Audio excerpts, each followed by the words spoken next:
আদ্যাশক্তি লীলাময়ী, সৃষ্টি স্থিতি প্রলয় করছেন। তাঁরই নাম কালী।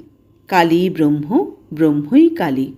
একই বস্তু, যখন তিনি নিষ্ক্রিয়, সৃষ্টি স্থিতি প্রলয় কোনো কাজ করছেন না, তখন তাঁকে ব্রহ্ম বলি। যখন তিনি এইসব কার্য করেন, তখন তাঁকে কালী বলি, শক্তি বলি। একই ব্যক্তি, নামরূপ ভেদ। যেমন জল, ওয়াটার, পানি। এক পুকুরে ৩-৪ ঘাট। এক ঘাটে হিন্দুরা জল খায়, তারা বলে জল।